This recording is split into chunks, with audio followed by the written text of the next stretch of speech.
नमस्कार दोस्तों, मैं ज्योति सिंह और मेरे दिमाग में तुरंत एक कोटेशन आ गया। एक इंसिडेंट आप बोलते हैं याद आ गया, जो कि मैं आपसे शेयर करना चाहती हूँ स्वामी विवेकानंद के जीवन के बारे में। स्वामी विवेकानंद जब अपने यूथ में थे, जब उन्होंने ग्रेजुएशन की डिग्री भी प्राप्त कर ली थी, तो उस समय उनके परिवार की स्थिति बहुत बुरी थी। और मीन्स आप बोल सकते हैं कि फाइनेंशियल स्थिति जो थी वो बहुत बुरी थी। क्यों? क्योंकि उनके पिताजी का देहांत हो गया था। उनके छोटे छोटे भाई बहन भी और थे, और स्वामी विवेकानंद जी अपने फैमिली में सबसे बड़े लड़के थे। ओके।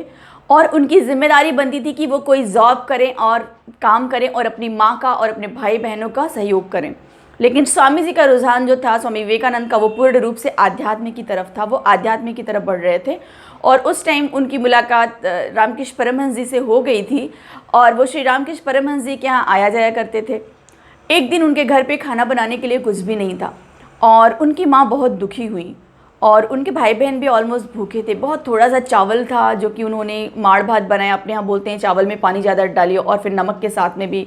हमारे भारत में खाने का रिवाज रहा है, बचपन में हमने भी खाया है, क्योंकि वो अच्छा लगता है। दादी लोग चावल बनाते थे तो फिर ऐसे वो पलट करके माड़ भी उसमें निकालते थे, एंड इट लुक्स टेस्टी। तो थोड़ा सा भोजन बना था जो कि उन्होंने अपने बाकी बच्चों को दिया, और माँ ने कुछ खाया भी नहीं था। और जब स्वामी जी घर पे आए तो उनकी माताजी ने बोला स्वामी विवेकानंद की, तुम कुछ करते क्यों नहीं? तुम्हें अपने भाई बहनों पे जरा भी दया नहीं आती? तुम्हें मेरे ऊपर भी दया नहीं आती? हम किस स्थिति से गुजर रहे हैं, क्या वो तुम्हें समझ में नहीं आता? तुम्हें जरा सा भी दया भाव क्यों नहीं है? तुम काम क्यों नहीं कर रहे हो? तुम्हें अपने घर की स्थिति परिस्थिति क्यों नहीं दिखाई दे रही? दोस्तों, जब स्वामी जी ने ये बात को सुना तो उस दिन उनको बहुत लगा, और वो थोड़े ही समय बाद फिर से ये रामकृष्ण परमहंस जी के आश्रम की तरफ जो है वो चलने लगे। और वहाँ पे गए। मुझे याद आ, एक्चुअली मैंने इस घटना को पूत अनोखो जाए की पुस्तक में पढ़ी थी। नरेंद्र कोहली जी की ये बुक है, बहुत अच्छी बुक है, आप भी इसको खरीदिए और पढ़िए। मालूम है दोस्तों, जब वो रास्ते में जा रहे थे उस टाइम स्वामी जी के पैर में चप्पल भी नहीं थे, क्योंकि उनका चप्पल टूट गया था, तो उसको छोड़ दिया उन्होंने, और वो जा रहे हैं। कांटे वगैरह भी कुछ चुभे थे, और पथरीला थोड़ा रास्ता रहा होगा। वैसे भी आप जरा 1 किलोमीटर कभी बिना चप्पल के चल के देखिए, फिर आपको अनुभूति होगी क्या होती है। और उस समय जबकि रोड इतनी अच्छी रहा नहीं करती थी। स्वामी जी जा रहे थे, उनके पैरों में भी मतलब काफ़ी उनका पैर चोटिल था, आप बोल सकते हो। और जब स्वामी जी श्री रामकृष्ण परमहंस जी के आश्रम के पास पहुंच गए, रामकृष्ण परमहंस जी के पास पहुंच गए, तो उन्होंने उनसे एक प्रार्थना की। आप तो माँ से रोज़ बात करते हैं, माँ काली से, आप माँ से यह प्रार्थना क्यों नहीं करते कि वो मेरे परिवार की जो फाइनेंशियल स्थिति है उसको सुधार दे? क्योंकि मेरी माँ आज बहुत दुखी थी, और उन्होंने मुझसे जो बात बोली है वो मुझे बहुत विदीर्ण कर रही है, अंदर से मुझे बहुत गिल्टी फीलिंग हो रही है। रामकृष्ण परमहंस जी ने उन्हें एक जवाब दिया, अरे अरे, तुझे पता नहीं आज माँ का दिन है? आज का दिन तो माँ का है। जा जा जा जा, आज का दिन बहुत अच्छा है, तू प्रार्थना करके आ मंदिर में, माँ तेरी प्रार्थना अवश्य सुनेगी। जा जा जा, तू जा। स्वामी जी जाते हैं, और माँ काली की स्टैचू जो है, जो दक्षिणेश्वर कोलकाता के टेम्पल में, वहाँ पे वो खड़े होते हैं, माँ को देखते हैं। उसके बाद वो एक वाक्य देते हैं, आप सुनिए। माँ, मुझे भक्ति दो, वैराग्य दो, विवेक दो माँ, ताकि मैं तुम्हारा अबाध दर्शन करता रहूं। माँ, मुझे भक्ति दो, वैराग्य दो, विवेक दो माँ, ताकि मैं तुम्हारा अबाध दर्शन करता रहूं। और वो रिटर्न हो जाते हैं फिर से स्वामी रामकृष्ण परमहंस के पास। स्वामी जी बोलते, रामकृष्ण परमहंस जी बोलते हैं, तूने बोला माँ को? नहीं बोला ना?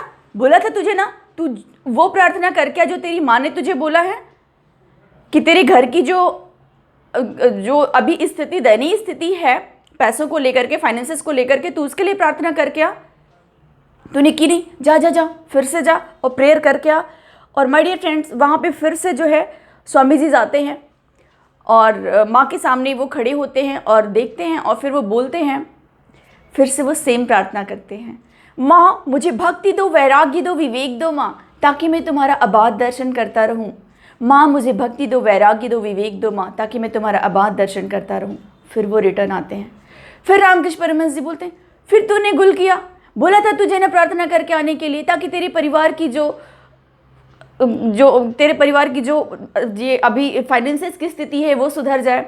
फिर वो फिर थर्ड टाइम भी स्वामी जी जाते हैं और स्वामी जी अगेन सेम प्रार्थना करते हैं, माँ मुझे भक्ति दो, वैराग्य दो, विवेक दो माँ, ताकि मैं तुम्हारा अबाध दर्शन करता रहूं। क्योंकि जब वो प्रार्थना करते हैं तो माँ का उनको सीधे साक्षात दर्शन हो रहा होता है।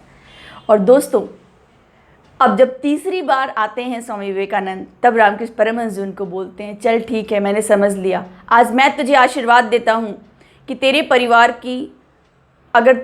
परिवार को फिर से ऐसी स्थिति नहीं आएगी जिससे कि तेरी माँ की आंखों में आंसू आए और तेरे भाई बहन या माँ भूखी रहे। ठीक है।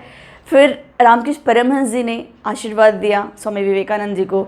और आज हम जानते हैं कि अगर आप ये मत सोचो कि मैं रामकृष्ण मठ को प्रमोट कर रही हूँ कुछ भी। अगर आप रामकृष्ण मठ को जानते होंगे तो आपको पता होगा कि बहुत सारे हॉस्पिटल जो हैं वो रामकृष्ण मिशन के बहुत अच्छी सर्विसेज देते हैं हमारी कंट्री में।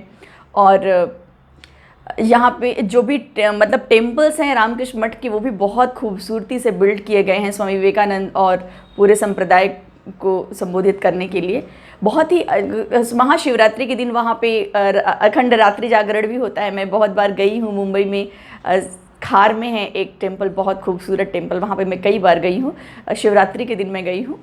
और एक बहुत ही मैं बोलूँगी कि आध्यात्मिक आराधना को करने के लिए और ईश्वर को अगर आपको फील करना है तो उसके लिए जो प्रयत्न स्वामी विवेकानंद और रामकृष्ण मठ ने किया या श्री रामकृष्ण परमहंस जी ने किया, वह सराहनीय है दोस्तों। ओके।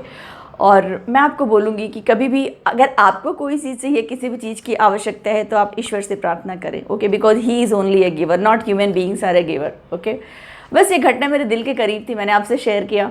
मेरे आंखों में आंसू भी आ गए क्योंकि मैं इमोशनल हूँ।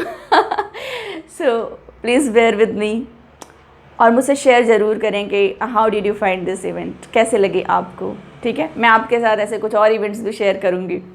ठीक है। धन्यवाद। Bye bye, take care, we will meet in next video soon. Bye.